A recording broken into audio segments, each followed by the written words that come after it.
안녕. 오늘은 콩으로 만드는 포스트바이오틱스에 관해서 말해볼게. 그 중에 비슷한 방법으로 만드는 된장과 미소를 비교해볼게. 둘 다 오라이즈와 서브틸리스가 기본 프로바이오틱스야. 이 두 가지 균으로 인지기능, 장내 면역과 장내 미생물을 개선시키는 대사산물을 많이 만들어낸다는 공통점을 갖고 있어. 그런데 된장에는 특별하게 블러디전스균이 아주 많이 나오는데 그것이 미소와 된장의 색과 맛을 달라지게 하고 이로운 대사산물을 더 많이 만들어내게 되거든. 이것으로 만들어진 된장은 포도당, 글리세롤, 마요이노시톨과 여러 가지 좋은 지방산을 많이 만들어내.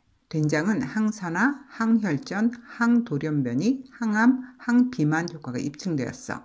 메주에서 발견된 아밀로리키페이션스 RSB3사는 혈전을 녹이는 물질을 만들고 제니스타인, 리놀레익산과 같은 물질로 항암 효과를 만들어내거든.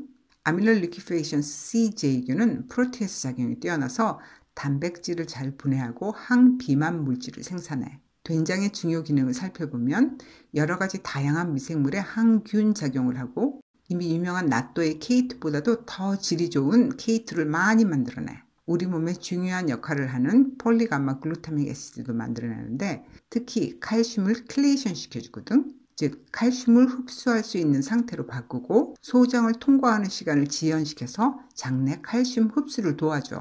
그러면 K2하고 함께 체내 흡수력이 높아져서 골다공증 치료에도 좋은 결과를 주는 거야. 히스타민을 전혀 만들지 않는 할로필러스균도 아밀로리키페이션스와 마찬가지로 혈전을 녹이는 물질을 만들어내. 이 그래프는 간장과 된장의 활성 물질을 비교한 것인데 파란 선은 간장이고 빨간 선은 된장이거든. 간장에 비해서 된장이 훨씬 작은 바이오 아민을 만들어내. 그리고 사포닌은 된장이 6개월 이상 발효되면 그 양이 급속도로 늘어나. 그래서 단시간에 만들어지는 미소보다 낮은 온도로 오랜 숙성 과정을 거치는 된장에 이런 활성 물질이 훨씬 더 많이 만들어지는 거지. 이 차트의 왼쪽은 된장이고 오른쪽은 미소인데 색이 빨간색이 될수록 그 양이 많아지는 것을 나타내거든. 아미노산, 유기산, 장에 정말 좋은 지방산도 된장의 색이 다 빨갛지? 조금 전에 항암 효과가 있다고 말한 제니스타인, 네이드산, 글라이시딘 같은 폴리피놀을 아이소플레이본 어글라이칸이라고 하는데 이것도 된장에서 훨씬 많은 양이 만들어져. 그럼 나또와 청국장을 비교해보면 어떨까? 이 둘 다 볏짚에서 나오는 균으로 만들어지기 때문에 비슷한 대사물질을 만드는데 그 차이가 많이 나. DNA 손상을 막아주는 역할을 하는 아이소플레이본 글라이코시드 양도 청국장이 훨씬 많고 된장에서도 만들어지는 아이소플레이본 어글라이콘도 청국장에만 생성되고 나또는 만들지도 않아. 특히 사포닌이나 생체에 신호 전달하는 지질인 LPL도 청국장에서 훨 많이 만들어지거든. 신기하지? 이 연구 한국에서 한 거 아니거든. 콩 발효로 만들어지는 식품들을 분석한 연구인데 나는 우리가 주로 먹는 것만 따로 떼어서 설명하는 거야. 그럼 이번에는 청국장과 나또를 비교해 볼게. 서람 치료에 검은콩 나또인 시도치, 노란콩 나또, 청국장을 투여해 본 건데 청국장은 78%, 시도치는 67%, 나또는 55%의 항암 효과를 보았대. 암세포 죽이는 능력이 청국장이 가장 높다는 거야. 다음은 혈전을 없애는 능력에 관한 건데 청국장이 혈전을 녹이는 효소의 능력이 나또보다 3배에서 4배 강하대. 이건 청국장과 나또를 만드는 회사에서 실시한 연구인데 그 회사가 잘 만든다는 것을 알리고 싶어서 한 연구라는 것을 감안하고 보더라도 일본 나또, 풀무원 나또, 그리고 이 회사가 만든 나또와 청국장을 같이 했는데도 청국장이 나또보다 훨씬 넓게 용해시키는 것을 볼 수 있어. 우리가 가장 관심 있어 하는 알러지 반응 조절 기능 보면 놀라워. 장 상피로 들어오는 항원 물질 침투를 막고 TH1과 TH2 조절을 해서 사이토카인 생성을 막고 마스트셀에서 알러지를 만드는 입자를 뿌리는 것을 막아줘. 이 반응은 예전에 코비드 백신 설명할 때 알려준 건데 항원이 들어오면 마스트셀 수용체에서 항원을 발견하고 IgE가 제일 먼저 반응을 시작해서 과립을 시작해. 그럼 히스타민이 분출되는 거잖아. 그런데 그 항원 물질 침투 자체를 막게 되니까 이런 미친 반응이 안 생기게 되는 거야. 이 사진은 항원에 노출된 경우에 정상인과 천식 환자는 저렇게 차이가 나. 그런데 청국장을 투여한 천식 환자는 거의 정상인과 비슷할 정도로 과립이 줄어들었어. 항원이 몸에 들어와도 저 정도 반응을 줄여준다는 거야. 이 그래프에서는 천식 환자의 까만 막대와 청국장을 투여한 회색 막대의 차이가 엄청나지? 다음은 세미 생산 능력이야. 메실레이션에서 호모시스타인과 글루타치온 생성에 중요한 역할뿐만 아니라 잠이나 행복감들을 조절하는 여러 가지 호르몬과 신경 전달 물질을 생산하는 데도 아주 중요한 역할을 한다고 이미 다들 알고 있지? 부작용이 심해서 영양제로는 권하지 않지만 이렇게 식품을 통해서 여러 대사 과정에 참여하는 것이 맞지 않을까? 이것은 아직 파일럿 스터디긴 하지만 재미가 있어서 가져왔어. 김치와 청국장에서 나오는 대사 물질이 탈모에 탁월한 효과가 있다고 하네. 여자한테는 87%가, 남자인 경우에는 93%가 효과를 보았다고 해. 머리카락 개수와 굵기가 모두 개선된 것은 파란색이야. 이 사진은 4개월 치료 후의 결과이고.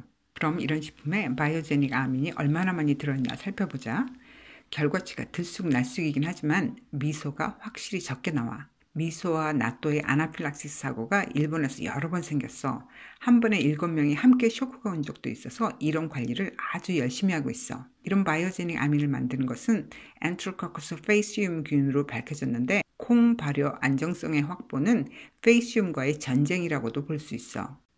그럼 왜 대사물질과 바이오제닉 아민의 양이 이렇게도 차이가 날까? 바이오제닉 아민을 줄여서 발효하는 데 효과적인 것은 나이아신, 글라이신, 마늘, 클로브 같은 거나 발효 스타터로 플란타론 같은 것을 처음부터 넣어주는 방법이 주로 사용되는데 여기 결과에는 없지만 오미자를 넣으면 90%나 없어진다는 결과도 있는데 그게 맛을 변하게 하니까 실용될지는 모르겠어. 그리고 주의할 것은 우울증이나 자살 충동을 느끼는 사람들은 이 모든 것이 상관이 없지만 혹시 주변이나 본인이 폭력성과 분노 조절 장애가 있다면 마늘이나 클로브, 플란타론 같은 것은 피해야 해. 이것이 바이오제닉 아민을 없애주는 효과도 있지만 동시에 이미 낮은 MAO-A 엔자임을 더 떨어뜨리거든. 일본에서는 주로 하이드로스테릭 프레셔라는 방법을 사용해. 일본은 이 방법에 오래전부터 열광했었어. 이게 과일 같은 데 사용하면 색깔도 너무 예뻐지고 보존기간도 늘어나. 하지만 발효에서는 조금 달라져. 바이오제닉 아민도 덜 생기지만 다른 좋은 포스트바이오틱스도 못 만들어내거든.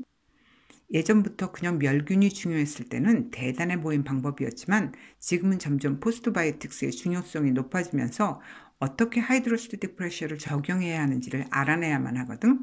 우리나라에서는 이 방법보다 주로 온도와 좋은 스타터를 사용하는 방법을 쓰는 것 같아. 일반적인 사람들은 집에서 잘 숙성된 것이나 유명한 명인들 것을 사서 먹으면 되지만 우리처럼 바이오제닉 아민의 치명적인 경우는 좋은 회사에서 과학적으로 설비된 환경과 좋은 스타터로 바이오제닉 아민을 줄여준 제품을 먹는 게 현명할 것 같아. 그리고 히스타민과 다이라민은 조리 방법으로도 줄일 수가 있는데 슬프게도 끓여서는 없어지지 않아. 볶거나 구워야만 해. 그러니까 우리는 콩류에서는 프로바이오틱스는 포기하고 이미 살아있지 않은 포스트바이오틱스만 섭취하기로 하는 거야. 이미 김치 유산균 플란타넘으로 바이오제닉 아민을 줄이는 용도로 활용하더라고. 시판되는 막걸리 키트에도 김치 유산균을 적용시킨 제품이 나와 있어. 그러니 된장, 청국장이 이렇게 좋은 포스트바이오틱스를 포기할 수는 없잖아. 이미 증세가 발현된 우리들은 프로바이오틱스는 십자가 채소의 주요 성분이 열에 약하니까 백김치로 만들어서 섭취하고 몸이 최악의 상태가 아니라면 너무 겁내지 말고 된장, 청국장은 현대화되고 여러 가지 공법으로 바이오제닉 아민을 최소화시킨 제품을 사서 볶거나 구워서 바이오제닉 아민을 더 줄여서 이렇게나 좋은 포스트바이오틱스를 잘 활용해 보면 좋겠어. 나의 미친 마스터셀의 안정화를 위해서도 말이야. 이 방법은 중국에서 활용되는 것 같아. 나를 돌봐주던 제중동포 언니가 된장은 늘 볶아서 나물도 무치고 고기도 볶고 찌개도 끓이더라고. 진짜 맛있어. 응용해봐.